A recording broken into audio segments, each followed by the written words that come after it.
One of our creativity series, and it's about an 11-minute session, so it's all guided. You're not going to have to do anything that's particularly difficult or crazy. You're just going to be led through it. And then Fast Company very kindly invited Nicole down today, who's going to ask me some questions on stage for about 25 minutes, and then we're going to open it up to all of you guys to answer any questions that you might have. So really, this first bit is just to kind of sit back, try and get in a nice frame of mind. I know you've been rushing around all day, so we're just going to sit and do a meditation together, if that's okay with everyone. So it's just going to play out over the audio. Thanks, guys.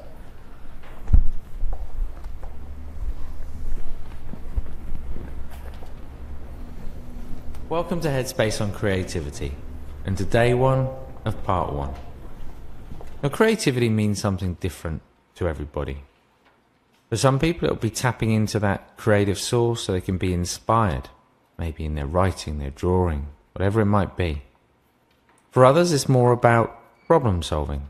It's finding solutions to difficult situations in life, finding some clarity in those situations. Regardless of what aspect of creativity you're looking to develop or cultivate through this exercise, over the next 10 days, we're going to be learning a new technique and really creating the foundations for a stable practice in which at any time you can access that creative aspect of mind. And that's not just when you sit down and close your eyes and do this exercise. That's in everyday life as well, how you can actually access that creative spark and make it part of your life. Right now, though, if you just like to take a moment to get comfortable. As always, the body upright but relaxed. The eyes gently open. A nice soft focus with the eyes, just aware of the space around you. And when you're ready, just taking some nice big deep breaths, breathing in through the nose and out through the mouth.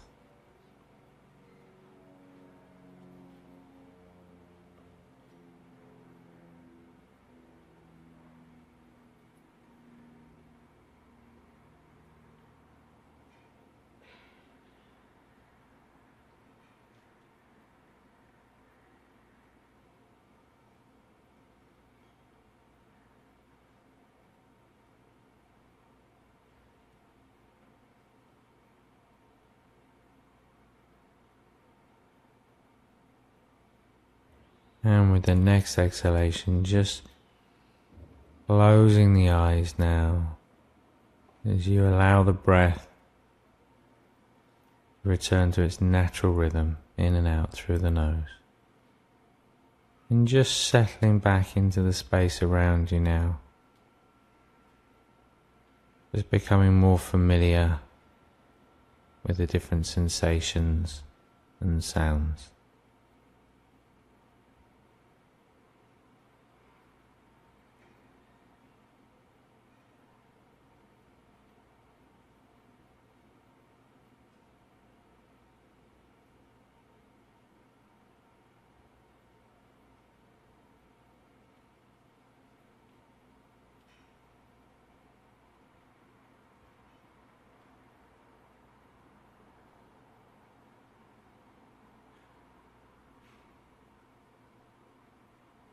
And just bringing the attention back to the body now as you just scan down through the body. So just checking in, noticing those areas of comfort and discomfort. Perhaps noticing any particularly strong underlying mood.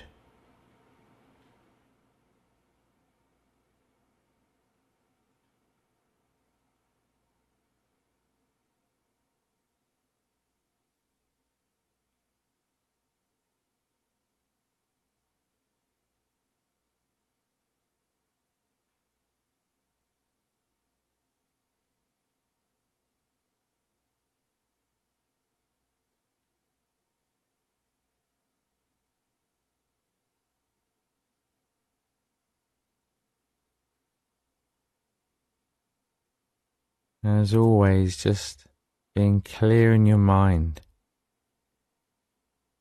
why you're doing this exercise right now. So remember the intention defining the experience of the exercise. But without thinking too much about it, just having a sense of what that is. Just shifting the attention to the breath now, as you start to become more familiar with where in the body you feel the breath. And just picking up the rhythm of that rising and falling sensation.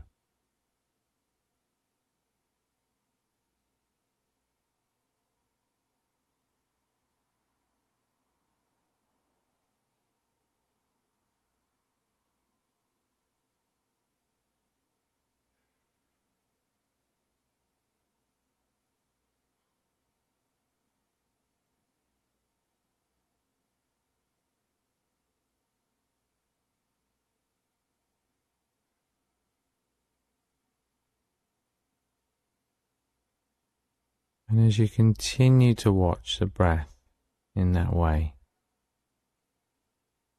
just like you to imagine that right in the middle of the body, in the middle of the chest, there's a tiny speck of light. And think of it as your creative spark.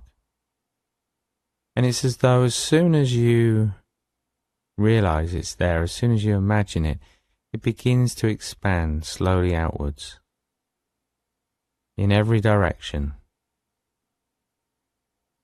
front and back, either side, up and down.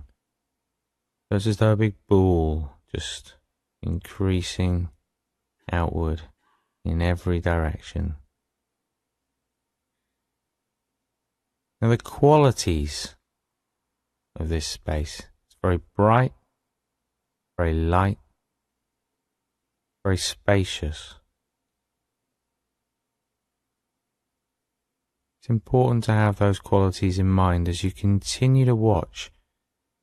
Now as it begins to expand towards the edges of the body, now going beyond the body and expanding out into the space around you.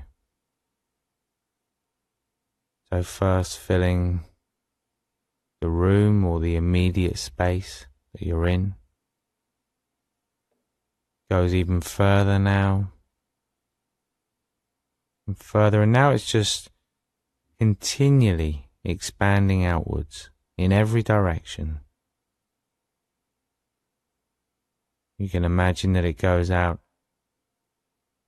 as far as the village or town or city that you're in, even further now, perhaps the entire country, further again, continent, and again, the entire planet, and just allow that space to continue expanding as far as the mind can imagine it to go. It's as though it has no limits, it just keeps going in every direction.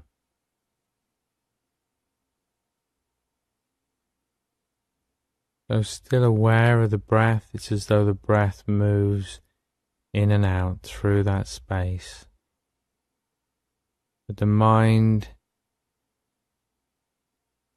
is as vast as you can possibly imagine.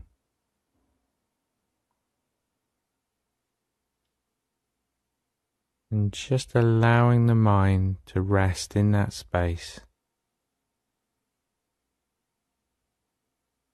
free of any expectation,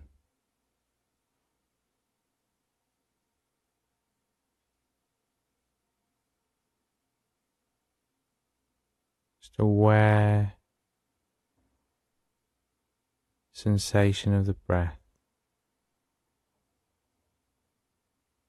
moving in and out of that spacious quality, and just resting the mind in that space, just letting go of any focus at all now. Just let the mind do whatever it wants to do.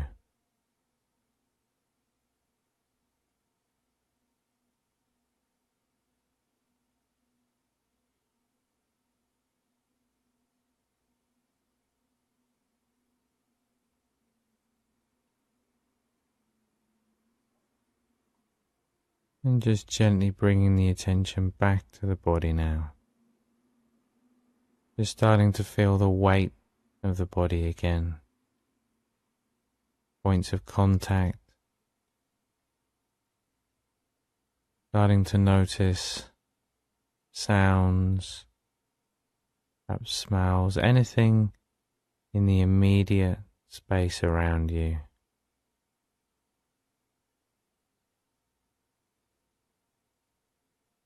In your own time, you can just gently open the eyes again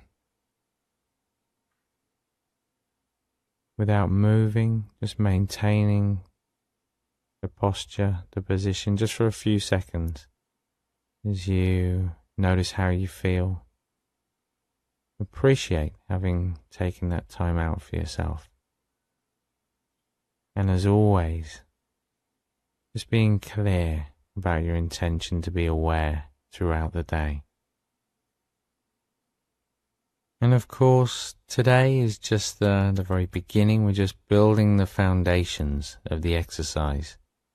You may well be new to visualization. I'll explain a little bit more about the technique in the coming days. But today, if you can find just a couple of times, 2-3 times throughout the day where you can just pause, close the eyes and just replay that technique in your mind just over sort of 30 seconds or so. Just making it a little bit more familiar so that next time you return to the exercise, it feels that little bit more natural. And just to bring a little bit of that into your everyday life as well. I'll see you back here tomorrow for day 2. So, just want to welcome Nicole up to the stage. Thanks, Nicole.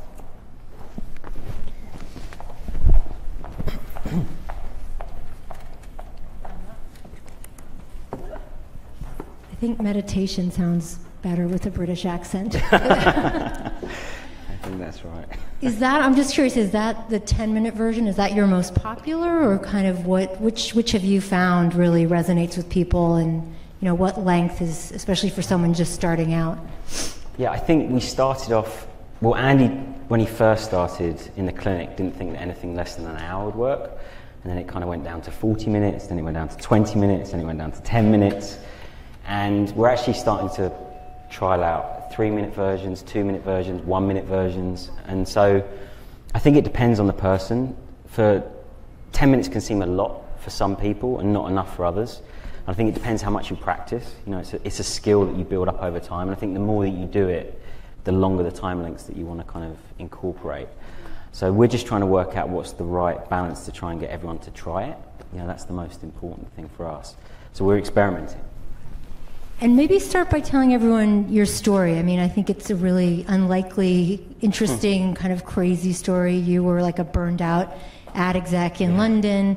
Your partner Andy actually went to Nepal for like 10 years and became a monk, a Buddhist. That's right. So how did you two meet, and how did this happen? Yeah, so you were right. I was in a career where I had a really bad experience over a number of years, and hit the skids at kind of, I was about 25. I didn't know what I wanted to do, and I was getting acupuncture at the time for my stress. And my acupuncturist said, have you ever thought about being an acupuncturist? And I was like, I've never ever thought about being an acupuncturist. He said, well, I've got a course starting in 2 weeks. Would you be interested in doing it? And so I didn't have anything else to do. I knew I didn't want to be in advertising anymore. So I quit, started the acupuncture course. And Andy was actually teaching meditation in the same place that I was learning but we never met. That was for like a year. We were in the same building. We never met. And then I was doing some freelance work to kind of pay the bills and pay the student fees. And my friend had been getting meditation lessons off Andy, and he'd started another clinic away from the acupuncture clinic. And he said, look, I met this Buddhist monk. He's teaching people meditation. I think you could really do with some. Would you be interested in going to meet him? And we met each other, and we did a skill swap. We said, look, I can't afford to pay you, but maybe you could come up with some ideas for my clinic and I'll teach you meditation. So it really was a very natural process. He started off as my meditation teacher, then he became like a really close friend, and then he became my business partner. It was a very kind of natural progression. And you started out as an events company, right? It wasn't, That's the right. app wasn't the original idea. That's right. Well, the very first time I met Andy, I said, look, I really think it's a shame you're in a room on your own. Like, you're an amazing teacher. Like, we should try and get this out there. Why don't you put us on an app? He said it will never work on an app, because it traditionally always been taught from teacher to student in a live environment. He just didn't, and that's how he'd been taught it. So he didn't think that it would work. And so we both agreed that let's try with the events. And look, hindsight's no sight, but I do think that experience of having 200 to 400 people in a room together every couple of weeks was an awesome kind of test lab for working out like what worked, what people didn't like, what language did they respond to, what time lengths did they like. It was a huge amount of preparation and research for when we eventually launched the app. And how would you describe your mission and your vision? I mean, I know it's more than just getting people to meditate. I mean, you guys have a very big, sort of ambitious view of where you want to go. Yeah, so it's up there. The mission is to improve the health and happiness world, which was built out of the original kind of thought from where these teachings came from, which is, how do you remove all beings from suffering? But that was not necessarily a particularly catchy mission, and so we changed it to improve the health and happiness of the world. And the way that we think about that is, okay, how can we create the most comprehensive guide to health and happiness from when you're born to when you die and everything in between? How can we create content and experiences that can help you no matter what stage of life you're in? Whether you're a kid, whether you're a teacher, whether you're a mum, whether you're interested in sport, whether you're trying to deal with anxiety, we feel that there's a real opportunity to provide content that can help people through those journeys. And you're based in LA. You have access to a lot of entertainment companies. I know you're thinking about or actually starting to do interesting things with content. Can you talk a little bit about that? Sure. I think, at the moment, obviously, the content in the app is very much Andy kind of guided meditation, which you guys just all experienced. But we think that there's a really interesting opportunity, like how can you educate people around what's going on in the brain? What's the science around the brain? A lot of people need a lot of convincing before they try the meditation. So how can we use engaging content to get people to kind of give it a go? And if you look at our animations, at the moment there's only about 4 or 5 animations in the product, and we're currently making about 60 that will be released throughout later in this year. Also looking at documentaries for what does how can we reframe the way people think about mental health? We're trying to. I do think that you have to meet people where they are, and I do think there's a lot of education that still needs to be done around why it's important to look after a healthier mind, why it's important to look after a healthier body. I think there's so much mistrust and misinformation that people don't quite know where to start, and we would love to be that kind of trusted source that people come to. And I mean, the animated series, those are like for kids, right? Like cartoons. Yeah. So you're going after like even the little toddlers, or Yeah. Well, it's funny. Like the kids section in the app was the most requested for piece of content that we had, and I think so many parents were getting in touch with us saying we would love to do this with our kids. And actually, funnily enough, in Headspace, the customer service team, they've started using the kids' content because they kind of find it more fun. And if anyone has tried it, I would give it a go. It's a little bit different to the adult stuff, but I think that idea of, I wish I'd learned this when I was younger, and I think Andy wished that he'd found it earlier, because he had his own kind of troubles when he was younger. And so for us, I don't think you can actually get to that mission unless you can get kids doing it. And so as part of our Get Some Give Some program, we just launched a big program with Teach for America, where we're making it available for free to all teachers around America, just trying to work out ways that we can get it into education. Yeah, I feel like teachers could use it too. I think so. Especially with the younger grade teachers. Yeah. And that's a pretty big pivot to go from an events company, basically, to we're going to be an app. Yeah. And you moved from London to LA. So can you talk about that transition? And imagine there were challenges there, and how did you deal with those? Yeah, well, the first thing, I would love to say that it was well planned, the app, but it was our last roll of the dice, really. The events business was a really difficult business. We made no money, and we were just losing every single dollar that our friends and family had given us. So we bootstrapped it for a long time. It was just money from friends and family that kind of kept Headspace going in the early days. You said, we chatted earlier, and I thought that was interesting. Part of the reason why, right, was that London is a lot of cynical... The most cynical market in the world, yeah. Anyone that's met a Brit, wellness and happiness isn't necessarily top of the agenda. So I think I actually think that really helped us, because we had to kind of reframe it in a way that people would accept it. But the events business wasn't working, and we were down to our last $50,000, and we'd done an event in New York, and we'd met someone and they said, look, have you ever thought about making this into a subscription? And none of us had come from a technical background, from a digital background. We had no experience, so it felt pretty scary, to be honest. But the more people that were coming to the events, they were asking for the content. So saying, could you send it to us? Could you send it as MP3s? Can we send us a CD? And so we started selling a few of the bits of content. And so we kind of had some confidence that it would work. And then we just basically bet the house on the subscription product. And that was in January 2012 that we launched it. And we managed to convince The Guardian, which is a newspaper in the UK, to put 1 million booklets on the front of every single Guardian on the first weekend. I'll never forget, January 6th, 2012.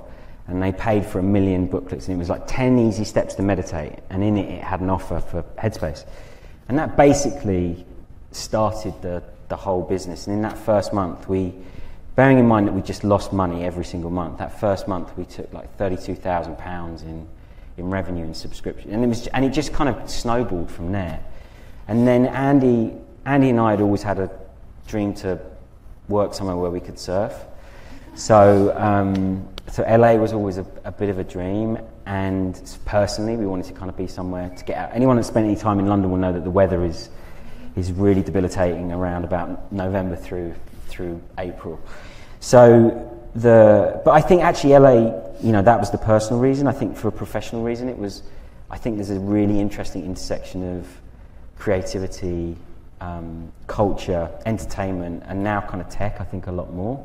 And we felt that was a more interesting place for us to be. If we were trying to create a cultural movement, that this is the place to start that. Yeah, because you were kind of one of the early tech companies to arrive. That was before this whole area became sort of Silicon Beach, right? Yeah, it was early on, and I'd love to say that we were a tech company. It was Andy and myself in a shared office space on Broadway. It was pretty, and we took our intern, Tom, for the ride, who's now been with us for like 6 years. So, yeah. What do you say to people who, say, meditation and everything what the business is about disconnecting and, finding space that's like away from your phone, and yet this is on a tech platform, so there's that kind of that inherent tension. Yeah. So I'm sure people bring that up. How do you respond? Yeah, well, I think you have to meet people where they are. Like, meditation has always been available. There's amazing teachers, like beyond Headspace. Like, if you want to go and get an amazing teacher, there's hundreds, thousands of them.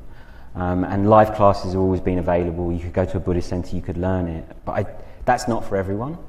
And it doesn't mean that one's worse than the other. But I think the idea that you can do this anywhere, anytime you want. And if you think about our subscriber population, over 50% of them are men. We've got more men than women on the platform, and that always surprises people. And personally, I think for someone that struggled with mental health, I get that, because I didn't want to talk to anyone about it early on. It was something I felt really ashamed of. And I think a lot of men don't necessarily have those outlets or feel comfortable, as well as women. I don't think it's gender specific, but I think the mobile devices allowed that to happen. And I also think you just have to meet people where they are, and people are on these things all the time. And I do think that we haven't, as a society, fully worked out how to use these devices in a really thoughtful way. And I'd hope that applications like Headspace are starting to think about, it's a way of thinking about using technology in a more positive way, because everything is based around engagement and addiction, and I think that kind of creates a certain sense of restlessness in the mind. And what about company culture?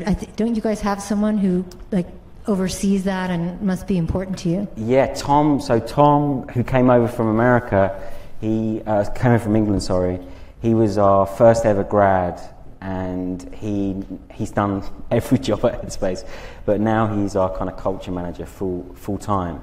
And actually, yeah, we just relaunched our values recently. Actually, just to kind of, I think when we did the original ones, they kind of worked when there were like 4 people in an office, because the culture is the 4 people in the office. You don't really need to talk about it.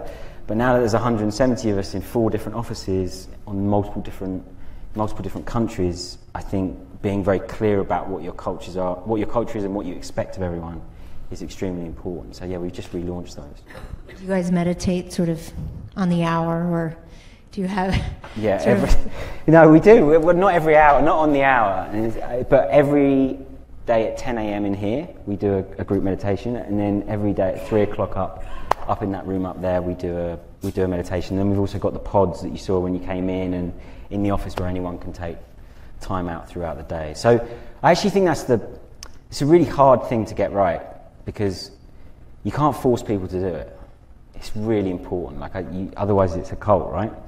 So I think to be able to give people the opportunities that they can fit it in their lives when they want to, I think we have to provide that. But I genuinely think if we could get more people practicing regularly in the office, it would really help with culture at every single level. I really believe that.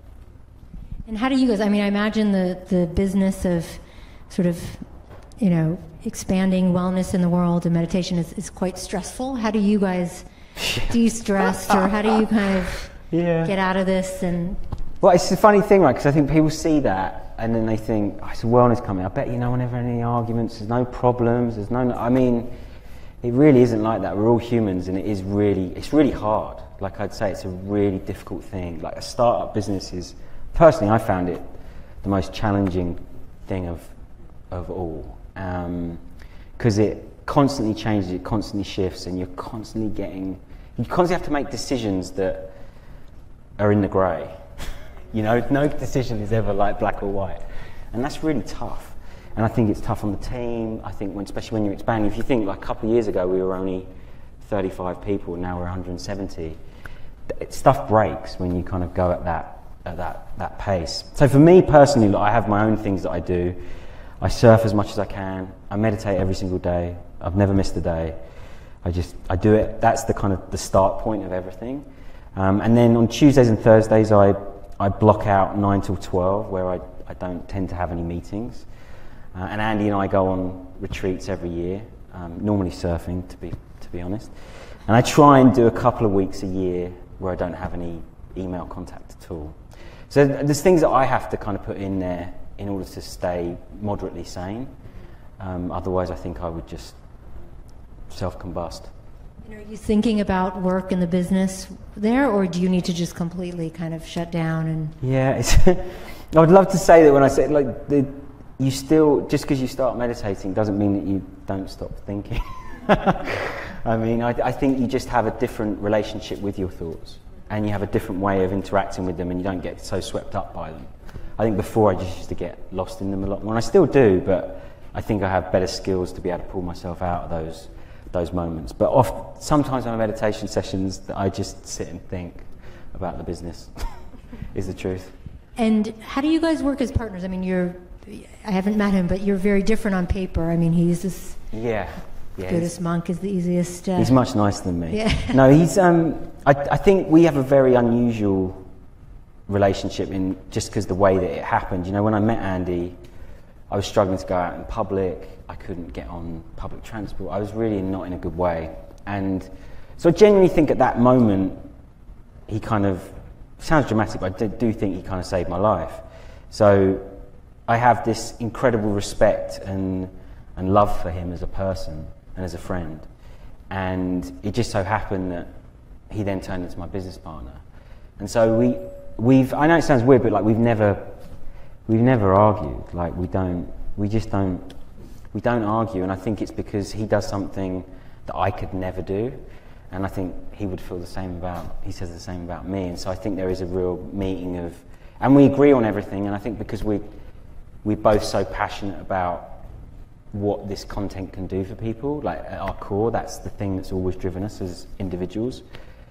When you have that as the start point, I think the relationship that we have is very, it's very unique, and I feel very lucky that I've got it. Is one more creative or one more, I mean, you have obviously more business experience, but how do you kind of delegate or separate those areas? It was different early on. Early on we used to do everything together. Like we would just divide and conquer. But Andy's obviously always been more about the content. Andy's really creative and he's got incredible instincts and judgment on things. And so we always discuss all the important stuff together, especially that affects the whole company. But he very much concentrates on content. We've recorded over 1,000 hours and there's about another 1,000 hours planned. So, and we've just built a recording studio down in Venice. So we're going to lock him up down there and see what he can do. But I tend to deal with all of the stuff that he hates. Yeah. There you go. And as far as, when you moved to LA from England, did the mission change, or did you have to adapt anything to an American audience? Or did you kind of learn, I don't know, was there just any shift in the way you thought about meditation or had to present it to people? Yeah, in England you had to be very apologetic about everything, and you had to position it in a way where you were kind of nudging your way in, whereas I felt in America, and I've always felt this about America, which always excited me about why I wanted to move here and why I love being here, is that I think there's an inherent sense of optimism and we can do this. And the difference is you go to London, you go to a meeting and they'll give you 1,000, you could say an idea and they'll give you 1,000 reasons why you could never do it. And in America I found that they'll give you like 100 reasons why you can do it and why don't you make it bigger. And that is just, there's an attitude here that I think is really unique. And so I think for building things, it's just the best place in the world, personally. And so when we came here, we had to change our kind of approach, which was just be a bit more confident in the way that we talked about it. And people were a lot more accepting and open, I think, here than they are anywhere else in the world, I would say. But wouldn't you also say, I would imagine in Britain they're very honest. It's true. And what they say is what they mean. I mean, the whole sort of stereotype of Hollywood is, oh, great meeting. And then, I mean, did you have to go up against that or? Well, I don't know, we've always been really lucky because I think if I think about all the biggest things that have happened at Headspace, people have been always really willing to help us and have always followed through. When we were like 3 people, Virgin Atlantic agreed to put all our content on every single Virgin plane. The Guardian partnership that I mentioned. When we've had, interesting talent, whether they're sports people or business people, they've actually used the product and then said, we love it, how can we help? So it's always, and if you think about it, with 15 million people on the platform now, and 85% of it is still driven organically via word of mouth. So it has had that natural kind of support and from a community of people around the world. So I felt like we've never had to pitch it that hard in that way. And we haven't had a lot to do with Hollywood, is the truth. I mean, it's obviously a passion brand, right? Like you say, it's word of mouth. People feel really strongly about it. How do you kind of maintain that as you're trying to grow and become bigger and, and sort of keep that feel of, sort of insidery or personal, that it's not just this big thing that everybody's doing? It's really difficult. I think the key is in the community, which is, if you think about some of the stories that we get from people of how it's helped them, whether they're a kid that started using it because they were getting bullied at school and then their parents started using it because they noticed the differences in their kid and then the teachers started using it. We have so many of those amazing stories and they're incredible. And I could name 1,000 off the top of my head, but I think it's in telling those stories and letting the community tell this next part of Headspace. Like before we didn't have that many people on the platform, but now we do. And I think that's going to be the next stage, is like how can we start to create a platform for other people to start to tell these stories. And I think that will give it that sense of authenticity. And we've never said, Headspace will do this, it will make you sleep, it will fix your anxiety, it will fix your depression. We've never said that. We've said, look, here's some content, try it and see what it can do for you. And I think that is a slightly different thing, and I would hope that we can start to illustrate that in the community. Yeah, I mean, I think a big part of the appeal is that it's accessible, right? And you're only asking for 5 minutes or maybe 2 minutes, and that's kind of how you bring people in. That's right. Has wellness, we talked about this, we just coming off this wellness discussion at Goop, but as wellness, because you guys have been around a while, since 2008.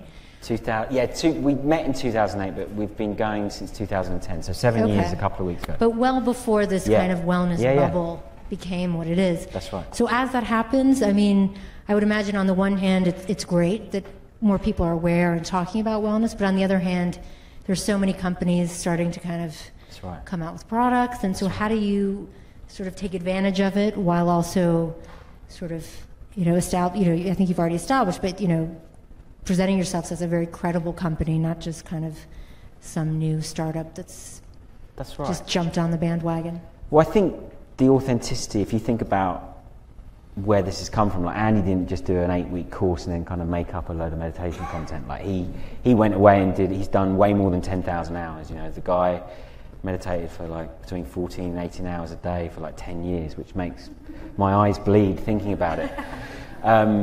But he's a genuine expert, and he's been taught he's got real authentic expertise in the lineage in which he's come from, and I would hope that when you listen to the content and you experience the brand, that kind of comes across. I don't think you can fake that, and I think that's why people, when they use the product regularly, I think that's why they love it.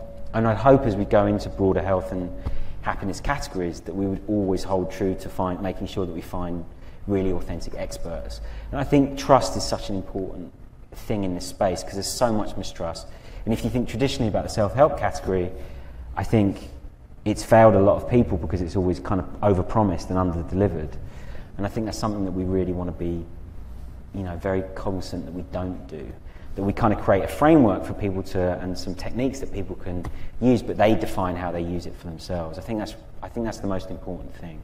And for us, it's also just staying true to what we're really good at, which is, I think taking really complex subject matters like the mind and simplifying them. We would always want to kind of do that. Having a really high creative bar, so making sure that everything that we do is, has creative excellence. And the third thing was that thing I talked about before, which is just authentic expertise. And I think coupling those, making sure that all those three things are working together and staying true to the mission. I think it doesn't really matter what kind of other people do. As long as you stay true to that, I think we'll always be okay. And everyone today talks about being a lifestyle brand and having all these different touch points for their customers. I mean, do you ever think about that, sort of going almost backwards, or getting back into events, or having places where people who do Headspace could meet and socialize, or I don't know, just creating more like a physical world to go along with this? Yeah, well, I hope when you come into the office, like you get a sense of what Headspace could feel like in a physical space, and I think we're really interested in how Headspace goes out into the world and isn't just digital. And just as a friend of Andy, he's made me promise that we'll do more live events. That's his favourite thing. His favourite thing is teaching people live, and the recording is great, and it's amazing that it's reached so many people. But the thing that he's really, really passionate about is teaching live. So I would love us to be in a position, next year or so, where we can start to do more of that type of event. Definitely. And you mentioned before that most of your practitioners are men. I know a lot of them, like in Silicon Valley, you guys are completely taken off. How did that happen? And I mean, is this really geared toward like a sort of tech, young tech person who's working all the time and, has trouble with life balance? Or I was just curious how. Sure. Well, I think just to be clear, it's pretty much an even split, but we've got a slight bump. It's about 51-52 in favour of men, the rest women. But I think if you think about the populations that need this most and are more open to it, I do think people that are in the creative industries, people that are running businesses, people that are in high stress environments, whether you're a doctor, whether you're a lawyer, I do think that meditation can really benefit. And so maybe there's a natural kind of entry point for that. But in the same way, I think teachers really need it. I think, mums really need it. I think kids really need it. I'm not sure it's, when I first met Andy, and I think it's the interesting thing, it's the same when I met him in the clinic and it's the same today. When I met him the second or third time, I said, look, could you show me your client list? And the thing that amazed me is that it was men, it was women, it was all ages, it was all different backgrounds, it was all different types of jobs. And I asked Andy about that, and he said, well, everyone has a mind and everyone struggles with it. And I actually thought that's the thing, is that if you struggle with your mind from time to time, whether that's in a mild way or a heavy way, I think meditation can be a really really important tool to use. What's the biggest challenge in getting people to adopt? I mean, is it the time? Are people afraid of the time? Are people afraid of, that it's not pure enough, that they need to be alone in, like a yoga studio? Or sort of what do you find is kind of the biggest obstacle when you're trying to, people who resist it maybe at first? I think there's quite a few barriers. I think one, the time thing. People say, I don't have time to meditate. I think, look, we all have time to do whatever we can choose how we spend our time. It's just that unless we have put the value against meditation is a really important thing, we're never going to put it on our to-do list to do it. So I think it's like how you value it, and so that's the time barrier. I think the other thing is that there's a lot of misunderstanding around what meditation is, which you touched upon, which is that idea of I need to be in a quiet space, I need to be on top of a mountain, it needs to be perfect, and it's all about clearing my mind of thoughts. I think the problem with that is that's all around kind of calm and relaxation, and I think calm and relaxation are potentially a nice byproduct of a meditation practice, but they're not the real reason that you should do it. So I think what happens is people go and sit and they go and try it, and because their mind doesn't stop and they're not like perfectly relaxed, they think it doesn't work, so they give up. So I think you have to think about it as a skill, something that you kind of build up over time and you gradually get kind of better at. And so it's a big job for us is like, how do we reframe how people look at meditation? That's a massive challenge for us. I'm going to open it up to questions because I'm sure there are a lot. I've been talking a lot today. Anyone? Oh, here. So I'm happy to say I'm on day 30. Oh, congratulations. But when you move on to the different series that you have, whether it's anxiety or whether it's to be more productive or to be more creative, tell me how it changes to address those specific topics. Sure.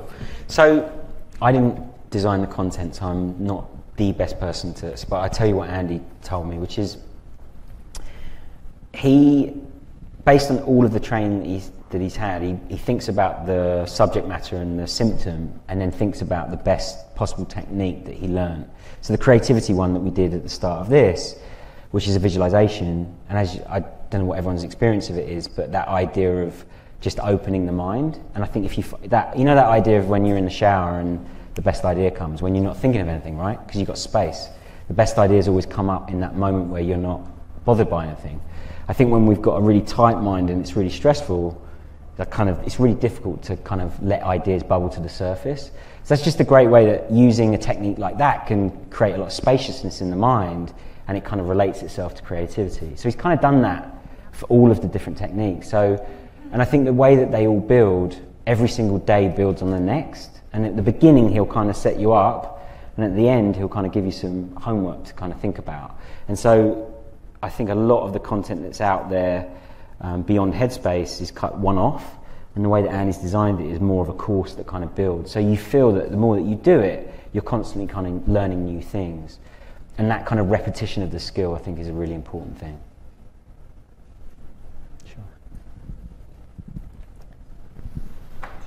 Hi, I feel like meditation's kind of like yoga, where everyone talks about like I need to do it, but then never actually gets around to doing it. And I'm curious, is there a certain amount of time that you recommend people say like commit to it for X number of days, and you'll start to? And it sounds like you don't really promise results, but like you'll start to see some improvement or some progress against that mission. Like how long is that? Like if you were to say, hey, just commit to this, and you'll start to feel the benefits. Yeah, I'm loath to say a time limit that you'll get to a result, but I do say to people, like, don't judge. I said, my fiance, who was like really very, very reluctant to try for a little bit, she just didn't know how to kind of approach it, and I said, just do it for 90 days. Do it for 90 days, don't judge it. Like, just do it every single day for 90 days and see how you feel. If you don't feel any different, never do it again. And I think she's on like a 200-day run streak at the moment. Like she's just done it every single day since. And I also know people that have done that and then not wanted to carry on. I think it depends what you want to get out of it. And I think that question that Andy asks you at the beginning of every session is really being clear about what your intention is for why you're doing it, I think can really help sustain a practice. Because if you're just turning up because you feel like you should do it, it's going to be quite a difficult. It's like, you know, if you've been to the gym and you're like, I know I should go to the gym, but unless you kind of get motivated of why you want to go and why it's important, I think it's really difficult to keep the practice up. So I think clear intention and then really trying to commit to doing it every day for a solid chunk of time that you think is achievable, I think is the way to approach it. Hi. It really resonated with me what you said about meeting people where they are. I work at Crisis Text Line, which provides crisis support for people over text message. And I just had a question about what and if you're doing to reach underserved communities, which might not have access to smartphones and downloading the app and might really benefit from this. I'm looking out for Fran. Is Fran in here? She's not in there. So Fran runs our Get Some, Give Some program, which is our one-for-one. And we're working with, you know, over 100 non-profits at the moment. We work with prison populations. And again, they don't have access to mobile devices, but they do have groups where they come together and they've got access to an iPad. So I know that we're working with addiction groups within prisons where the content is available over the iPad. I think we're looking at how we can get it into schools as well and just making it available via a web platform, so as long as you've got an internet connection. I'm also looking to kind of translate the product as well so that it can be available to more people, because that's another barrier. So I think there's a lot of work that we can do around accessibility, but we are kind of working on it. And we do, if you want to know more information, Fran here can help give you all the details around all the organisations we're working with. Thank you. How did Headspace go from 0 to 1, from 0 subscribers to a noticeable big number? Yeah, I think so. We didn't start doing any paid advertising until kind of maybe a year and a half, 2 years ago, maybe. And we still don't do a huge amount of paid advertising even now. I think the first thing with the brand partnerships, I think that was a really big thing when we did the partnership with Guardian, we did the partnership with Virgin. That kind of created a foothold. And it really was word of mouth, and it was old school word of mouth. It wasn't like we had viral mechanics built into the product. It really was just other people telling other people about the service. And I think if you think about the things that Headspace can help with, like if you haven't slept for 20 years and you use it for a week and you start sleeping, like these are real stories that we get. People tell everyone about that. And so we do have that kind of natural trust, and I think there's nothing better than one person telling another person like what it's done for them and how it's affected them. And I think we still have that today. And I think I think we have that because of the quality of the content. I think the content is just really, really meaningful, and because it comes from a sustained lineage. That's my personal point of view. So I think that there's kind of a natural association, like he mentioned and you've mentioned earlier, about yoga and meditation. And a lot of people, so I'm a yoga instructor, and will not want to do yoga because they think that there's a meditation aspect kind of associated with that. So I'm wondering, have you guys interacted at all with the yoga community? Is there kind of a natural, discourse going on there, or is you guys are kind of on your own thing? I'm not sure how you guys are doing that. Yeah, well, when we first launched, actually, like the yoga community, like back in 2010, the yoga community weren't like massively supportive, to be honest. Like we thought that would be a really obvious place to start, but it was a bit like we've got our own meditation thing going on. We're not interested. But actually, over time, I've been in yoga classes where the yoga teacher has like recommended Headspace, and I know that there's a yoga teaching school in Santa Monica that they recommend it to every single person that goes through there. So I'm starting to see that kind of change. And my sense is Headspace is a really great service to sit alongside any type of physical training or treatment. We have a lot of psychologists and therapists that use Headspace as a tool to use in between sessions. And I think people use it for yoga training. They use it for all sorts of things. So that is definitely opening up more and more. No worries.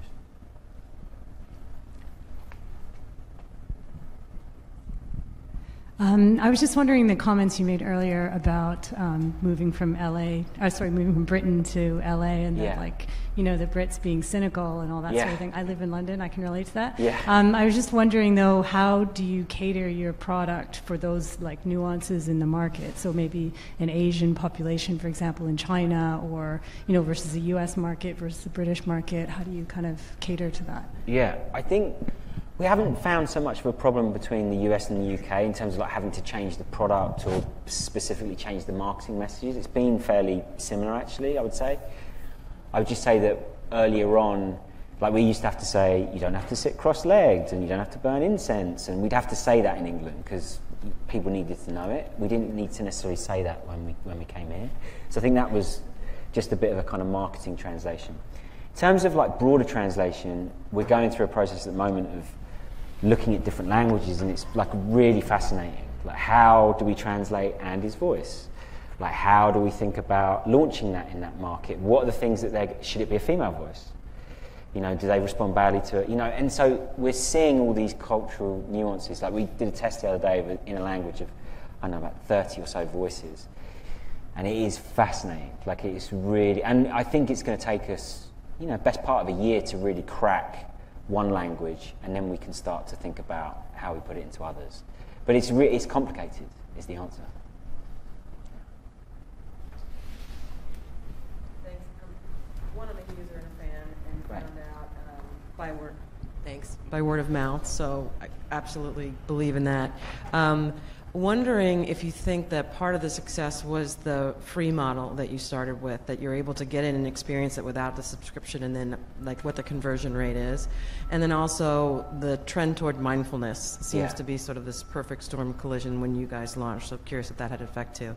Yeah, I think there's definitely some tailwinds around health and wellness in general, and I think we're probably at like peak mindfulness at the moment. I mean, it's just insane.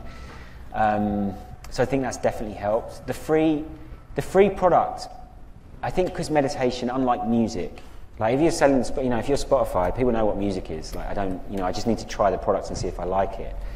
I think meditation is, not a lot of people know what it is. So you have to give them a taste of it. And I think to put a credit card necessarily at the front of that experience without them trying it, I think would put a lot of people off. So we just felt that there were so many barriers, and also we didn't want the mission to be improve the health and happiness of the world unless you've got a credit card, So that was an important thing for us to kind of put out in the world, so there would always be a free product. That's something that for Andy has been really important. But I do think it's helped as well. But it was started with the intention of we just want people to give it a go. Yeah. Other questions? I had actually one other, because you talk about Andy, and he's kind of, when you talk about content. Yeah. He's the guru, basically, literally. As you expand, will you need to bring on more people like that who have that kind of experience? I mean, is how much as you expand, I just wonder, or does that ruin the kind of purity of what you guys have? Yeah, I think on the meditation side, I don't think we're that interested in having like lots and lots of teachers. I think there's so much choice out there, and I think that is a problem for a lot of people. Like, where do I start? And I think the problem is that we shop around a lot. We start with one, and then we're like, oh, we want to change that one. Because normally what happens is you get to a difficult point in your practice, and it's hard, so you think, oh, I'll change teacher, be easier. And I think actually sticking with one, there's a huge amount, and whoever that is, it's not saying that you should just stick with Headspace, but I do think that having one teacher is important. I think as we go into different health and happiness verticals, we start to look at nutrition, as we start to look at physical fitness, I think we'll look for other experts to kind of supplement it. And I think as we look at science, we've got a chief science officer here, who's building out an awesome science thing, because we've got about 42 different studies going at the moment. So I can see that as having other expertise around it that supports the meditation, but I think for the meditation side at the moment, we're gonna stick with Andy. His job is secure. His job is secure. Anyone else? Nobody?